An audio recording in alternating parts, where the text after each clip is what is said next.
Speaker, I apologise for interrupting this debate, but this does seem to be important. The media are reporting that Number 10 Downing Street is briefing that its interpretation of yesterday's vote and of the requirements of the legislation is that if the Prime Minister's motion is defeated next Tuesday, then the debate on a Plan B that the Government would be obliged to bring forward would, in their intention, be restricted to only 90 minutes on the entire Plan B, and that also they would only allow for one amendment to be chosen and voted upon. Is that your understanding of the case, Mr Speaker? Could you please confirm that the Government could in fact table as long as it wanted for such a crucial constitutional and contested debate, and one that is so crucial to the future of our country, and also we could provide for as many amendments to be considered as is needed? And given that the Prime Minister and the Government have been saying that they want to listen, that they want to reach out, that they want to build a consensus, how, if this is the case, can we believe anything that the Government is saying? I will respond, but as the Chief Whip is signalling an interest in contributing, I'm very happy to hear the right honourable gentleman. Thank you, Mr Speaker. Just to confirm, no decision has been made along the lines of what the right honourable lady has said, and the Government will do everything it can to ensure that the House is fully consulted in every eventuality next week, and the information that the right honourable lady has is not correct. I am happy to respond to the point of order from the Right Honourable Lady, the member for Normanton, and I thank her for giving me notice of it. She's kindly shown me the press report to which she refers, but she knows that I've not yet had the opportunity to study it carefully. Moreover, it's not our normal practice to respond to any and every press report based upon a briefing from someone who perhaps thinks that he or she knows what the procedures are in this place, but perhaps doesn't always fully do so. It is true to say that the default position under Standing Order number 16.1 is that debates pursuant to an Act of Parliament must be concluded after 90 minutes, flowing from which there tends to be a practical restriction on amendments because the time has lapsed and therefore only one amendment in such a hypothetical situation, and it is hypothetical amendment, would be taken. However, it's also true to say that such provision is often disapplied by an order of the House. I must emphasise all of this is hypothetical at this stage, and I don't think it would be helpful to speculate on what may happen subsequent to the decisions of the House next Tuesday. I can, however, confirm that the Right Honourable Lady is quite correct in saying that it's perfectly open to the Government, if such a situation were to arise, to provide for a much fuller debate, and in those circumstances there would predictably be a very significant number of colleagues who would want to put their own propositions on the paper. And I am extremely confident if that situation, if that hypothetical scenario were to arise, that colleagues would assert themselves. And point of order, Mr Hilary Benn. Very grateful, Mr Speaker. Further to that point of order, could you confirm that it would be open to members of the House to seek to remedy this potential problem by putting an amendment to the withdrawal agreement motion for next week, because this matter would inevitably flow from a consequence of the withdrawal agreement not being carried by the House of Commons? I'd like to reflect on that. It may be possible for that to be done, and if it is possible for it to be done, it may well be a matter of judgment as to whether it is thought to be worth doing. The reason why there isn't any great hurry on that matter is that, of course, I'm not even in a position under the order passed on the 4th of December to select amendments until the final day of the debate. I don't know if the Right Honourable Gentleman heard me explaining in response to a point of order from the Right Honourable Lady, the member for Putney, this morning, that it was quite wrong for people to talk about amendments that had been accepted. The Right Honourable Lady, the member for Putney, was mentioning to me in her point of order that allegedly the government had signalled its acceptance of a particular amendment. Well, that was a wholly inapposite report or claim. No amendment has been accepted at this stage.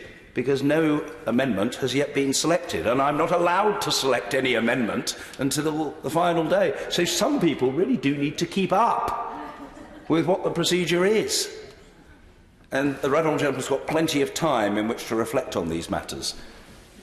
Point of order, Rebecca Cooper.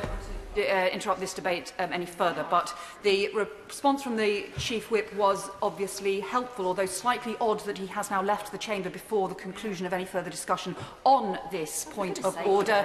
Does he think that it would be helpful for there to be further clarification from the government benches about, therefore, what plan there would be for further debate so that we can have reassurance? Well, what I would say to the right honourable lady on that is twofold. First of all, I don't control the government chief whip any more than the government chief whip controls me.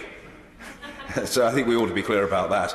And I can't comment on his whereabouts, and they're not a matter of any great concern to me. If the right honourable lady or other colleagues want to explore these matters in the debate in the coming days, they absolutely can do so.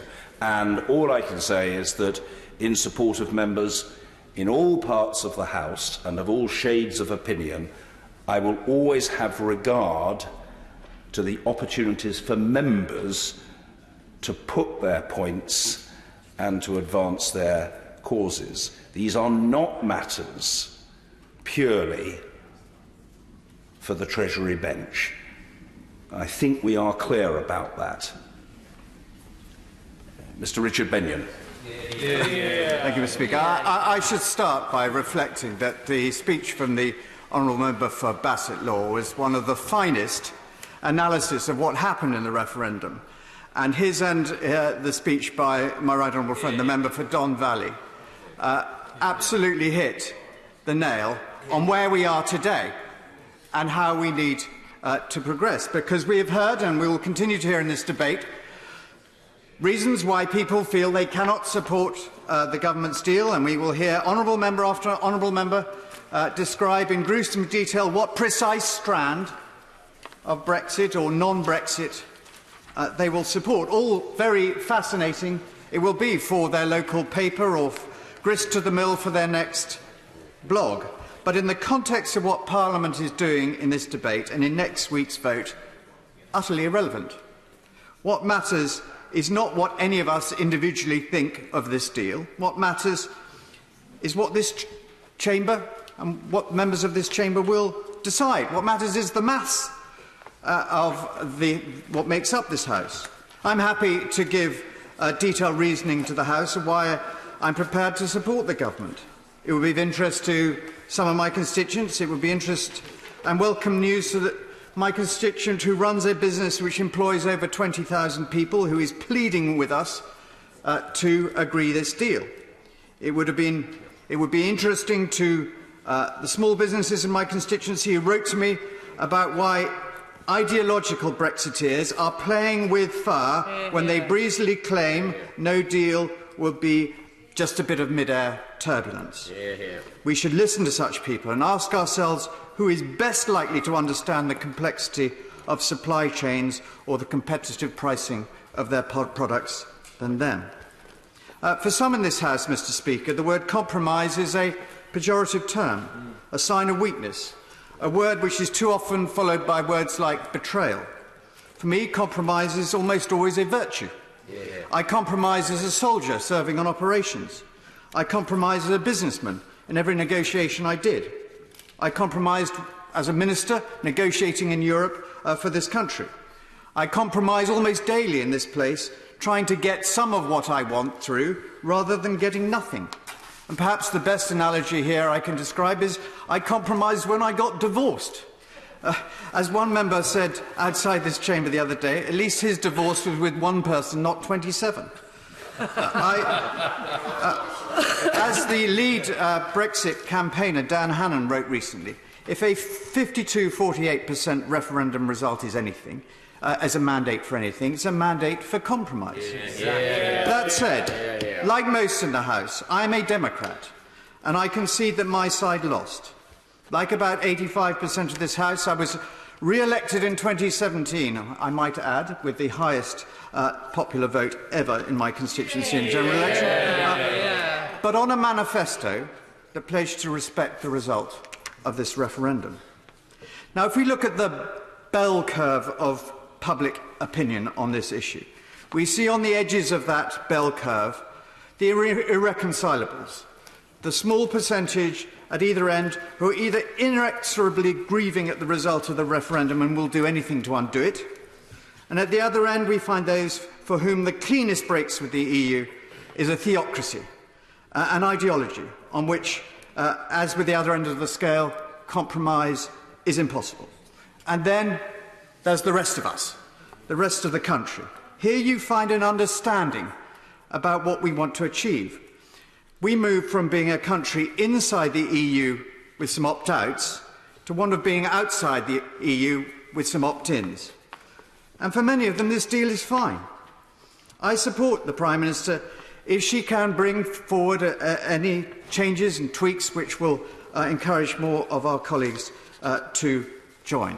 I also give notice that if it fails, I will seek, with other colleagues right across this House, to find a way forward, and if that takes me down an EEA or EFTA route, well, I will look at that. It's suboptimal, but that may be the only thing this House can agree.